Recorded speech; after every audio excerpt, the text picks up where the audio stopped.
Hello, and welcome to episode 25 of Minecraft Cities and Castles. Today we're here in the lovely port town of Bexall.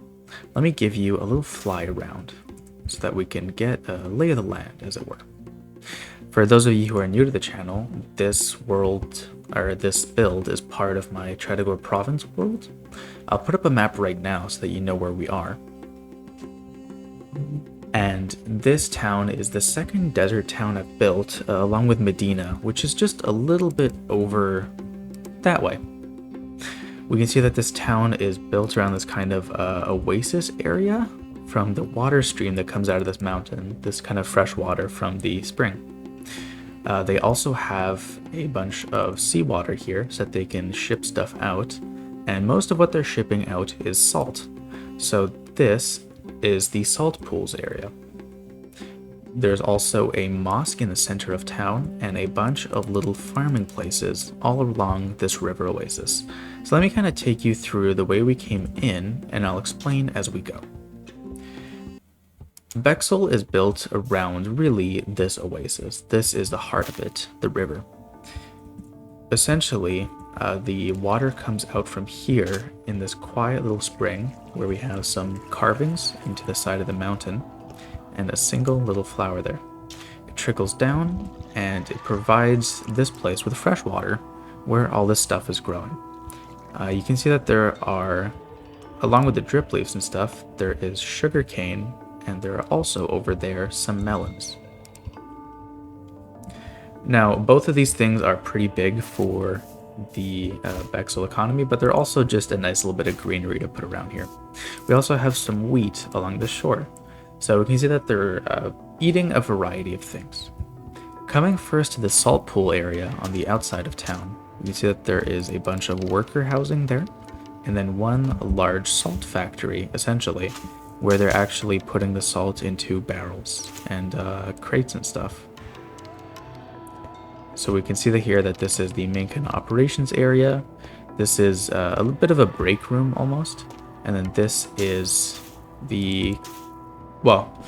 essentially this is where the workers would eat lunch and whatnot. And I'll show you inside. Most of the interiors in Bexall aren't very grand because there aren't a lot of rich people really. But they all kind of follow a similar kind of form.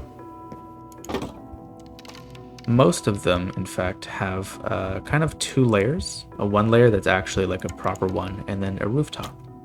And we'll see here that there are carpets on the top that look like bedrolls.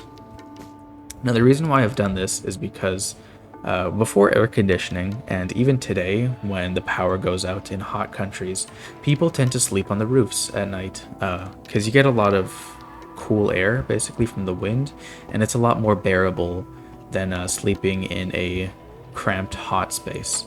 So young men especially are likely to come out during the night and sleep on the rooftop instead of in their houses. This area here, which I've lined with a ton of barrier blocks, you can see, is the salt pools. So essentially, it's a mix of a kind of rocky plateau and a bunch of placed stones. And bits of coral and stuff like that, some mossy rocks. And the workers collect buckets of salt water. They put them into the pools to dry, and then slowly, as the hot sun evaporates, it leaves behind all this salty residue that the workers can then kind of take those wooden shovels and pile up into these piles, and then take wheelbarrows and then put them over into this area, and then they can be barreled. After they go into the barrels, they essentially go over this bridge through the center of town and then down into this port area with a big old ship here. This is kind of a weird ship design, but I wanted to base it off of those old Egyptian reed ships. So one of the things about the sugarcane production in Bexall is that you can use basically the sugarcane to either be crushed into refined sugar, or you can bend the reeds and whatnot into some more usable materials. Like this boat here, which has a big blue sail, and also on this side there is a long kind of oar for directioning the ship since there's no rudder in the back. if we come along to here, this building is the Port of Bexall, and there is a normal port authority, but also recently we've gotten the Newport Merchants Guild. So this is now the fourth place in Cheddar province that has the Merchants Guild presence. You see we have this big yellow carpet. Looks like they haven't moved in too long ago because most of the bookshelf is still empty. There's a little office space, and then back here we can see that there is a storage area with copper ingots. If we come back out and through here, we can wander up here into this kind of preliminary bazaar area because there's a more proper town center. But here we have the basically the animal merchant or the caravanserai. So this guy has all these donkeys and camels for sending supplies to Medina through the desert. We also have a little dye merchant. And if we come along here, we can see that there's a flag for the Merchants Guild and another little storage area here, just up top. I love the way that the light shines through these kind of copper grates, which I'm using to look almost like a mesh. But I really like that it creates this little dappled effect.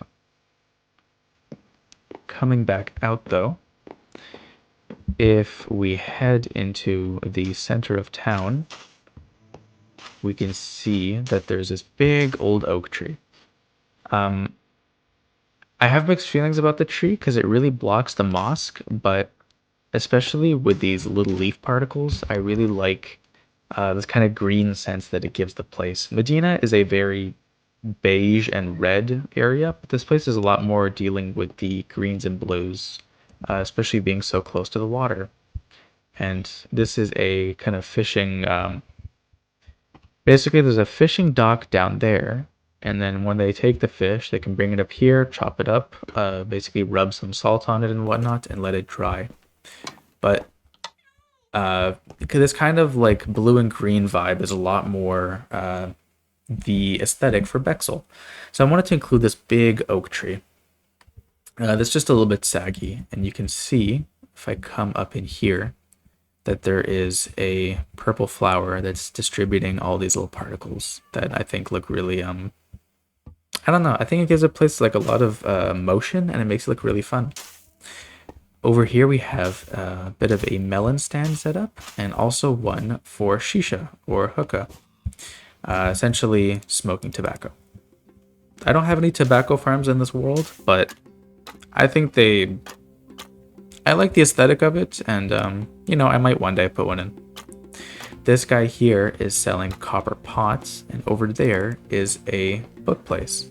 I don't know if you guys have ever seen those images of Iraqi book merchants, but basically you can go down these little alleys and see just tons of these little really tiny shops that are just totally packed with books, like top to bottom, spilling out absolutely everywhere, and it's a really cool aesthetic. So I wanted to emphasize that. What you can also hear is that there is a noisy little cat on this bed here who won't shut up. So I will decrease that. There we go. A lot of what I like about Bexall and about these desert builds especially is creating the spaces between builds. So if you actually look at the houses, there's a house here, here, there, there, there, and there. But a lot of what you get are these big kind of colorful tarps and shaded areas between the places. Little kind of like stone sheds, little walls and terraces and balconies. And if I come around to this area, there are a couple of standing walls and gateways. This area that we just came through from the other side, half of it is this pottery area. So they're basically using a big kiln to cure a bunch of pottery. And when they're done, they'll be stored in this shed here. And you can also come down to the river. So I'll show you this farming area. It's based off of a kind of subsistence farming method where it's not like it's a big plantation. It's more like they're farming what they need and what they can sell a little bit of. So we have all these reeds here along the riverbank, and you can see that they're getting a little bit into changing the terrain, but they're still mostly relying on the river. If we follow this kind of path here, you see that this area is devoted to melons, and the one over there was devoted to wheat. If we trace our steps back a little bit and take a hop and a skip along the river and try not to fall in, we can get up here and see that there is a quarry. So this is where they're getting most of the sandstone for the build, basically, other than whatever loose rocks they can get. I love how many different angles of approach there are to this build because of all the different entrances. So there's one over there that's like really green, and then this one here basically goes down to the river up these stairs, and these little kind of dead grass terraces. There's also obviously the way we came into town, and there's the port. The reason that this kind of area is here is because this is an extension of the mosque. So I want to make one big clarification in that the architectural style that I'm using for this mosque is mostly Islamic, but the actual bits here and here are more based off of atheistic or Christian tradition. And I'll explain what I mean in that Muslims do not do cremation, but fitting with the kind of desert sand theme and my own kind of experiences over the summer and spring dealing with cremated family members, I wanted to include that style of, say, death practice. So there is a crematorium attached to the mosque, and even though that is not strictly Islamic, it's still an aspect that I wanted to include. And I will take us in there now. So, coming inside here,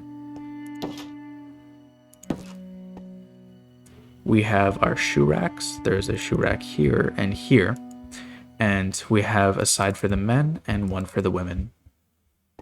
You can see that there is a lovely bit of light shining in through here.